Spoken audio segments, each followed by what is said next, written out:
자신의 장점이나 또 특징 그 기준으로 해서 간단하게 우리 지원자 자기소개 한번 해주실래요?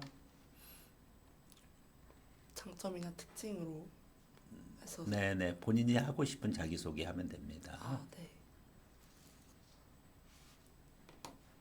네, 안녕하십니까. 저는 어렸을 때부터 1학년 때부터 수영을 시작해서 선수로서 시간을 보내왔고, 또 고등학교 1학년 때부터는 핀수영을 시작해서 인생의 반이 넘는 기간을 선수로서 보내왔습니다. 그리고 저는 초등학교 1학년 때부터 CGN-TV 합창단에서 활동을 하면서 해외로 아울리치도 많이 나가본 경험이 있습니다.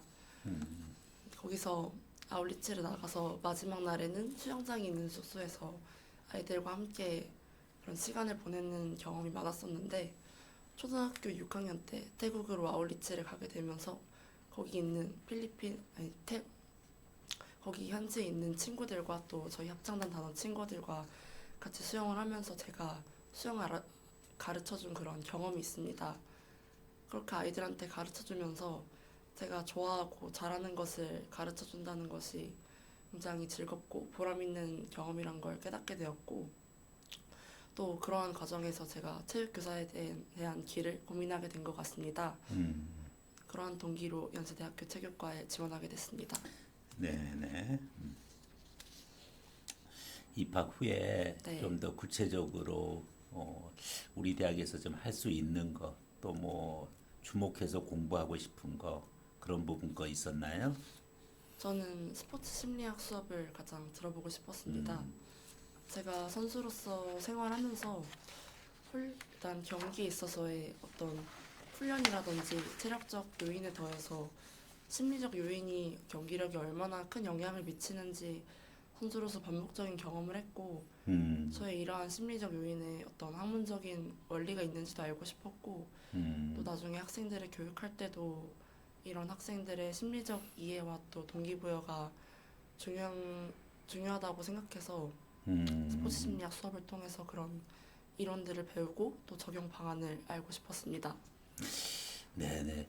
그 되게 그 부분 것에 있어서 선수 생활을 해보셨으니까, 네. 네, 카메라 보고요. 네네. 네. 선수 생활을 해보셨으니까, 우리가 흔히 말하는 뭐 슬럼프도 있고요. 근데 네. 또 징크스라는 거 있죠. 네. 네.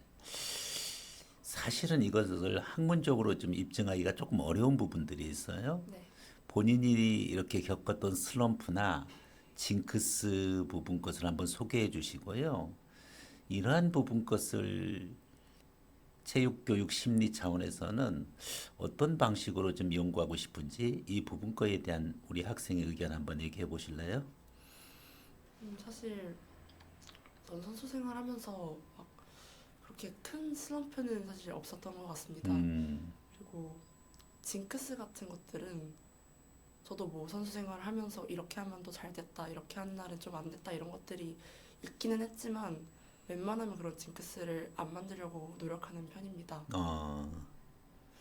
근데 이제 그 스포츠 선수들 보면은 우리 체육 선수들 중에서 뭐 기록을 내야 되는 것들 중에서 뭐 높이뛰기 같은 경우도 뭐 홈에서는 잘하는데 나가서 다른 국가에 가면은, 그리고 그 전날까지도 왜 팀 스포츠 같은 경우는 너무 팀이 잘 맞고 좋았는데 막상 경기 시작하니까 전혀 팀워크가 안 갖춰지고, 또 특정 계절일 때는 어떤 신체적인 현상이 발생하는데 그것을 스포츠 건강학 차원에서는 입증이 안 되는 경우가 있어요. 네. 이러한 징크스 현상은 실제로 존재하는 것인지, 만약에 그렇다라고 하면 이것을 어떻게 예방하거나 치유할 수 있는 방법은 없는지, 여기에 대한 학생의 견해를 한번 말해 보세요. 사실 저는 수영을 했으니까 이제 제 원래 하던 데서 수영을 하다가 또 다른 곳에 가면서 수영을 하면은 어떤 약간 물의 온도 차이나 뭔가 약간 농도 차이라든지 그런 것들도 뭔가 몸에서 차이가 느껴지긴 하는데, 저는 사실 이런 것도 웬만하면 대회 차원에서는 이런 것을 의식하는 게 안 좋으니까 사실 기분 탓이라고 생각을 하고 음, 이런 것들 그냥 내 심리적 요인이니까 웬만하면 여기는 내가 하던 무리랑 다를 바가 없다라고 생각을 하고 경기에 임하려고 하는 편이었던 것 같습니다. 네네. 다행히 우리 학생은 뭐 네. 징크스나 슬럼프 부분 거가 좀 본인에게는 이렇게 많이 다가온 것 같지는 않고 네. 있었는지 의식도 못하고 이렇게 지나간 거 아닌가요? 아니요, 저는 사실 징크스라는 게 제 의식적으로 약간 안 만들려고 노력한 것 같습니다. 아, 최근에 네. 교사에 대한 사회의 인식이 그렇게 썩 좋지 않습니다. 특히 학부모들의 어떤 보호자로서의 갑질이 매우 심각한 사회 문제로 대두된 바 있습니다. 물론 우리 중등교사 부분 거는 심하지 않아요. 초등교육에서 좀 심한 부분들이 있었는데, 근데 이제 최근에도 뭐 체육 특기생이나 운동생들도 그렇고 심지어 일반 학생들도 일선 교육 현장에서 교사가 독립적으로 자율적으로 지도를 하는 데 있어서 많은 간섭이라든지 자기 자녀에 대한 특별한 대우라든지 이제 이런 부분들을 요구하는 그와 같은 부분이 체육교사로서의 교권 침해다라는 그와 같은 지적도 받기도 합니다.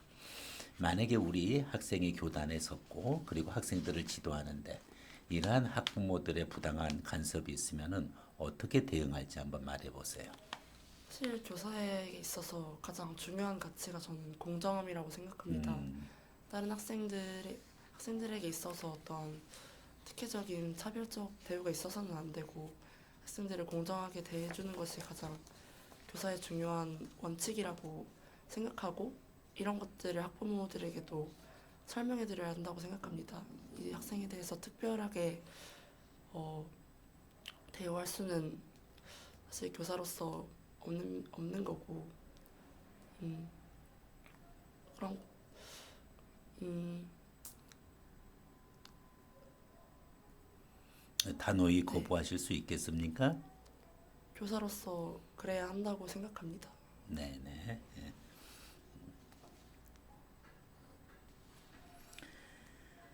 예.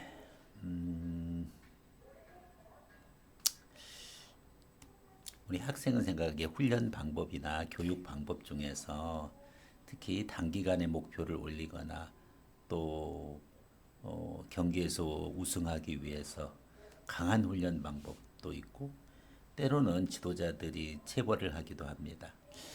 일부 학부모들은 체벌을 해서라도 어, 자기 자신을 정말 실력을 이끌어주기를 그렇게 감독에게 코치에게 부탁하는 경우 또한 발생하고 있는 게 현실이에요.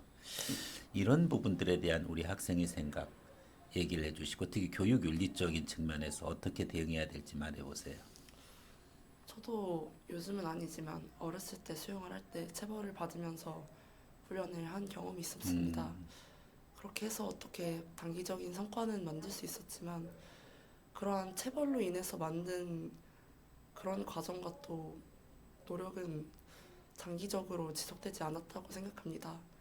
그러한 면에서 체벌을 아이들에게 하는 것은 아이들의 인권적인 면에서도 맞지 않고 이런 것들을 부모님께도 설명드리고 말씀드릴 것 같습니다. 네. 예, 마지막으로 어, 연세대학교 체육교육과를 선택한 이유 두 가지만 한번 얘기 한번 해주세요. 일단 연세대학교 체육교육과는 다른 타 학교의 체육교육과랑 다르게 교육과학 대학에 속해 있는 것으로 알고 있습니다. 네, 네.